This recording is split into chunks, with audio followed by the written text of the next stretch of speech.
오늘 우리에게 주신 하나님의 말씀은 사도행전 3장 11절에서 21절 말씀입니다. 교독하시겠습니다. 나은 사람이 베드로와 요한을 붙잡으니 모든 백성이 크게 놀라며 달려나아가 솔로몬의 행각이라 불리우는 행각에 모이거늘 백성에게 말하되 이스라엘 사람들아 이 일을 왜 놀랍게 여기느냐. 우리 개인의 권능과 경건으로 이 사람을 걷게 한 것처럼 왜 우리를 주목하느냐. 아브라함과 이삭과 야곱의 하나님 곧 우리 조상의 하나님이 그의 종 예수를 영화롭게 하셨느니라. 너희가 그를 넘겨주고 빌라도가 놓아주기로 결의한 것을 너희가 그 앞에서 거부하였으니 의로운 일을 거룩하고 도리어 살인한 사람을 놓아주기를 구하여 생명의 주를 죽였도다. 그러나 하나님이 죽은 자 가운데서 그를 살리셨으니 우리가 이 일의 증인이라. 그 이름을 믿음으로 그 이름이 너희가 보고 아는 이 사람을 성하게 하였나니 예수로 말미암아 난 믿음이 너희 모든 사람 앞에서 이같이 완전히 낫게 하였느니라. 형제들아, 너희가 알지 못하여서 그리하였으며 너희 관리들도 그리한 줄 아노라. 그러나 하나님이 모든 선지자의 입을 통하여 자기의 그리스도께서 고난받으실 일을 미리 알게 하신 것을 이와 같이 이루셨느니라. 그러므로 너희가 회개하고 돌이켜 너희 죄 없이 함을 받으라. 이같이 하면 새롭게 되는 날이 주 앞으로부터 이를 것이요 또 주께서 너희를 위하여 예정하신 그리스도 곧 예수를 보내시리니 하나님이 영원 전부터 거룩한 선지자들의 입을 통하여 말씀하신 바 만물을 회복하실 때까지는 하늘이 마땅히 그를 받아두리라.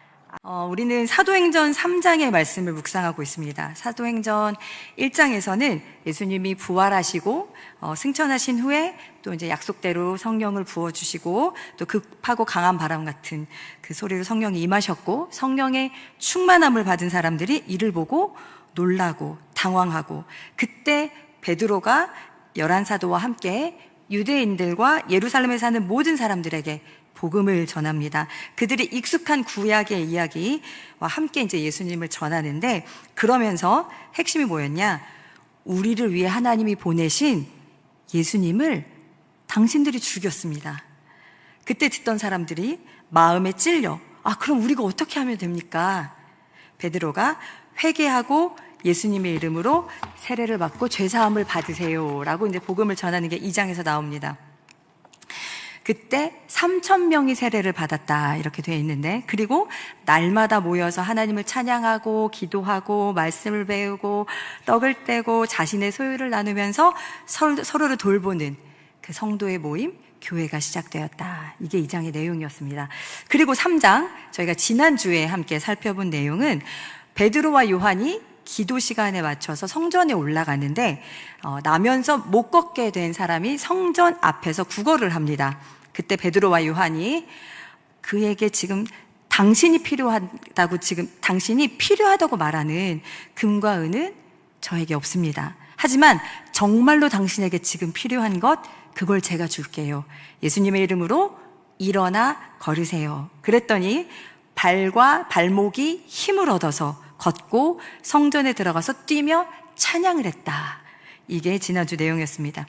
성전에 들어갈 수 없고 누군가의 도움 없이는 살 수 없었던 이 사람에게 가장 필요했던 것은 금과 은이 아니라 스스로 일어나 걷고 뛰고 성전에 들어갈 수 있는 힘, 그 생명력이었습니다. 그걸 하나님이 주셨고 사람들이 그걸 보고 깜짝 놀랐다, 심히 놀랐다. 이게 지난주 내용이었습니다. 그리고 오늘 저희가 읽은 말씀이 시작됩니다. 그때 그 나은 사람이 베드로와 요한을 붙잡습니다. 그리고 백성들이 크게 놀라며 이제 또 모였어요. 그러니까 오순절 성령이 임하셨던 그 날처럼 베드로가 오늘 또 복음을 전합니다. 사람들이 놀라는 일, 그리고 그 사람들이 모였을 때 복음이 전해지고 이게 이 시대에 반복해서 일어났던 일이구나 저희가 1장부터 묵상하면서 알 수 있습니다.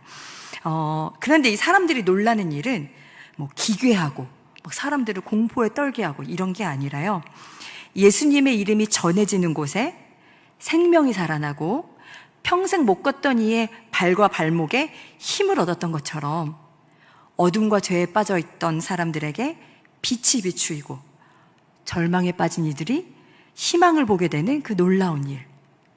안진뱅이처럼 주저앉아서 그 사는 인생이 익숙해진 그저 생명을 연명하고 있는 그 인생에 새로운 힘이 생겨서 스스로 일어나 달려가 뛰며 하나님을 찬양하는 그 기적. 그런 사람들이 모여서 세상은 도무지 이해할 수 없는 자신의 것을 내어주는 그 기적 같은 사랑을 하는 그 놀라운 일, 세상을 놀라게 하는 일, 그게 사도행전의 시작 이야기입니다. 우리도 여전히 성령님의 시대에 살고 있습니다. 이 시대, 우리 교회, 성도님들의 모임, 또 우리 성도님들 각자의 삶 속에 이런 성령님이 주시는 그 놀라운 일들이 충만하고 나타나고 이것들이 간증되어지기를 간절히 기도합니다. 오늘 본문은 베드로의 설교라서요, 저희가 그 내용의 핵심을 좀 파악하고 우리 삶에 한번 적용해 보려고 하는데요, 제가 이 부분을 좀 크게 둘로 나누어 봤습니다. 먼저 12절에서 18절은 베드로가 문제를 제기하는 내용입니다. 지금 설교를 듣고 있는 이들이 가지고 있는 문제가 무엇인가? 그리고 19절에서 26절까지는 그래서 그 문제는 어떻게 해결해야 하는가? 아까 이제 기도해 주시는 분이 세상에 가르쳐 줄 수 없는 그 문제 해결에 대해서 기도하셨는데 제가 굉장히 놀랐어요. 그래서 오늘 성경의 본문이 그것을 전해주고 있습니다. 12절에서 18절을 요약하면 이렇습니다. 사도행전에 되게 자주 등장하는 내용인데요, 아브라함과 이삭, 야곱의 하나님, 그러니까 유대인들에게는 아주 익숙한 조상이죠. 아브라함과 이삭, 야곱의 하나님, 그 하나님이 당신들에게 예수님을 보내셨는데 당신들이 예수님을 거부했습니다. 심지어 빌라도도 죄가 없다고 놓아주자고 했는데 당신들이 거절했잖아요. 우리는 그때 예수님의 제자였습니다. 그래서 우리가 이 일의 증인입니다. 그런데 16절, 당신이 거절한 그분, 그 예수님의 이름이 지금 이 사람을 낫게 했어요. 예수를 진짜로 믿는 믿음이 이 사람을 완전히 고쳤어요. 하지만 알아요, 당신들이 그때 잘 몰라서 그랬다는 걸 라고 앞에서 이제 문제 제기를 합니다.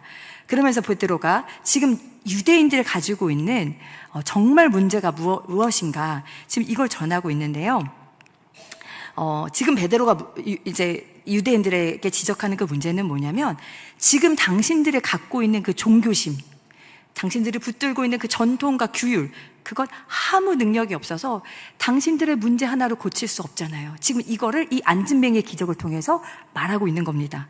여러분, 이건요, 예수님이 사셨을 때 예수님이 지적하셨던 바리새인의 문제이기도 했습니다. 예수님이 바리새인이랑 주구장창 논쟁을 하셨던 게 있는데, 그 일이 여러분 이제 기억나실 거예요. 여러 논쟁이 있지만 정말 반복적으로 나오는 게 바로 안식일 논쟁이었습니다. 바리새인들이 예수님께 끊임없이 시비 거는 게 뭐였냐면, 아니 안식일에 제자들이 전통에 맞지 않게 손을 안 씻고 먹습니다. 예수님 안식일에 왜 일하세요? 왜 병자를 고치세요? 어떻게 율법에 맞지 않는 일을 하십니까? 이걸 가지고 계속 시비를 걸었어요.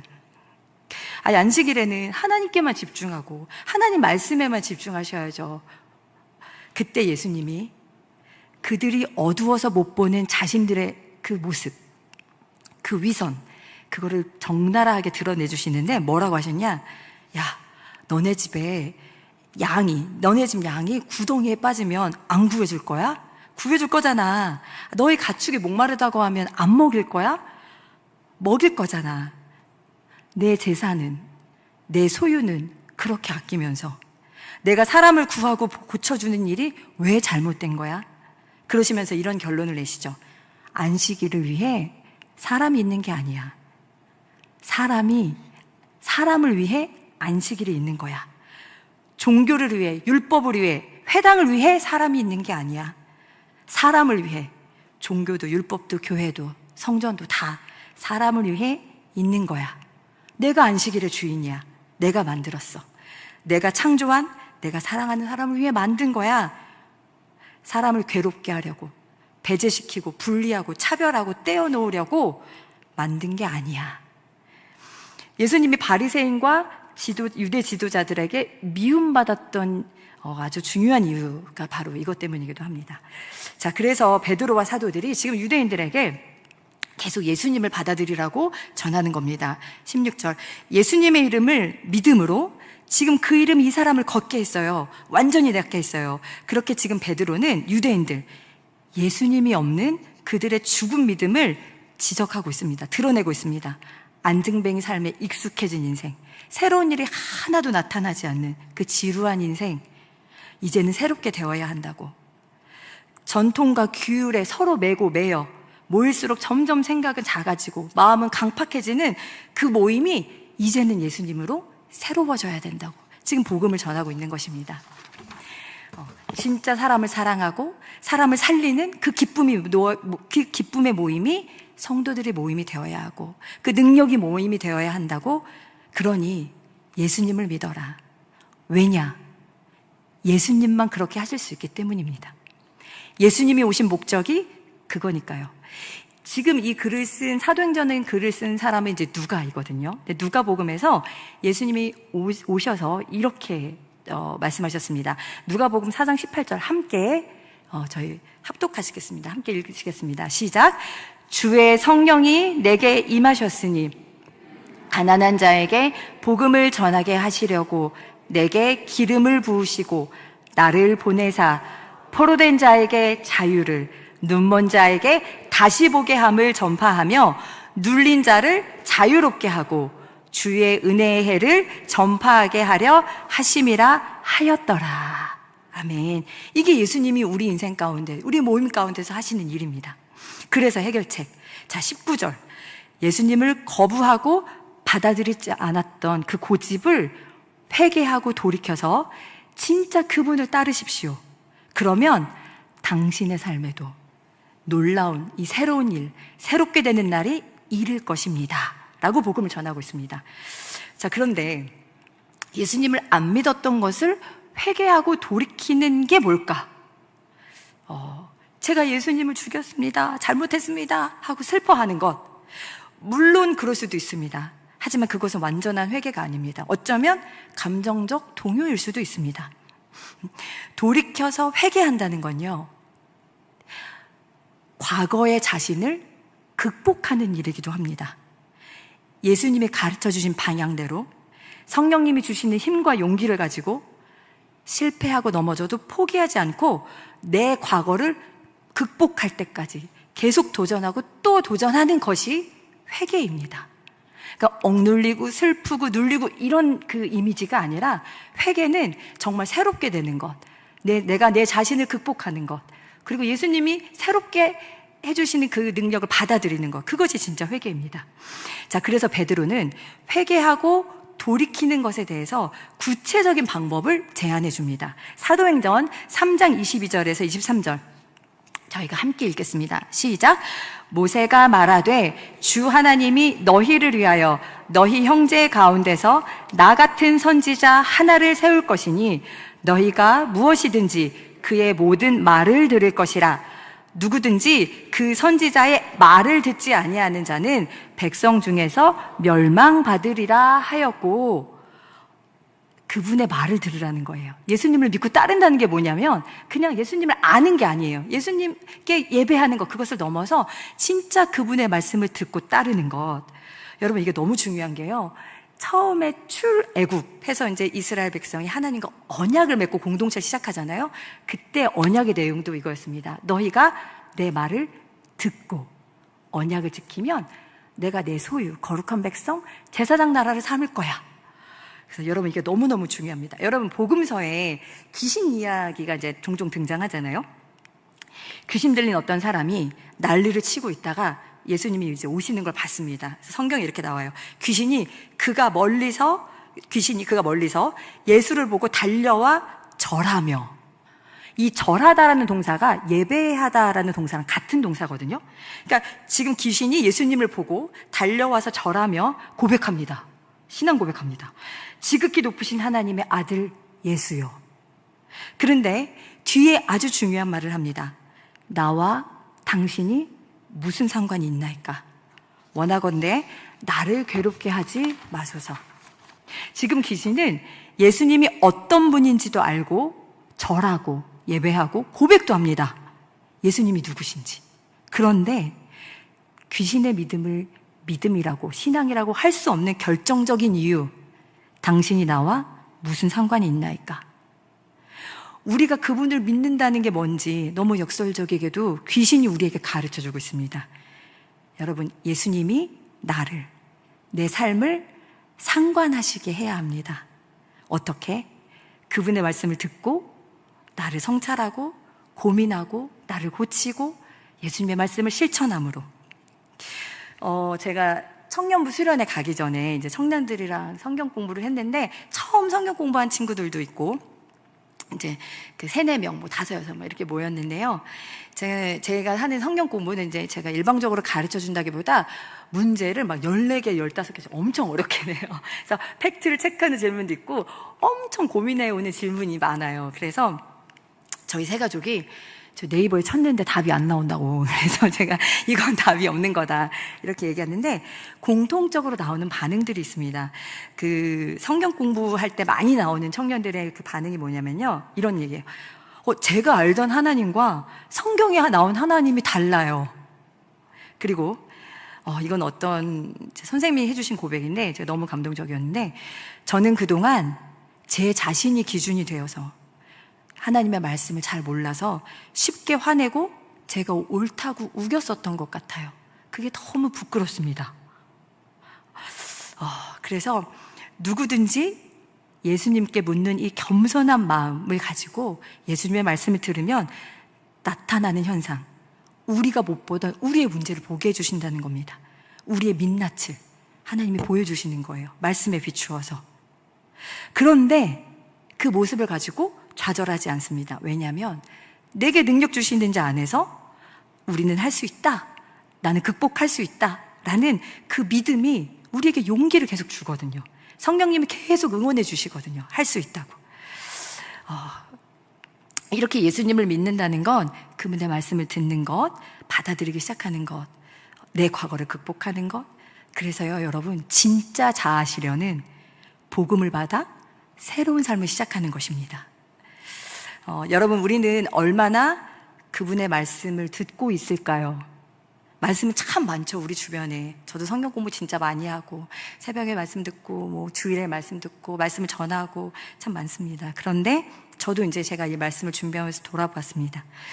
아는 것, 익숙한 것, 보는 것, 귀로 듣는 것, 그것을 넘어서 내 고민 속에서, 선택 속에서, 어떤 불편한 일들 앞에서, 갈등 속에서 내 태도를 결정할 때 나는 얼마나 예수님의 말씀에 귀 기울이고 있을까?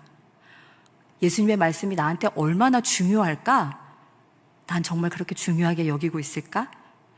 그 말씀 때문에 내가 나를 자꾸 바꾸고 나를 맞춰가고 있을까?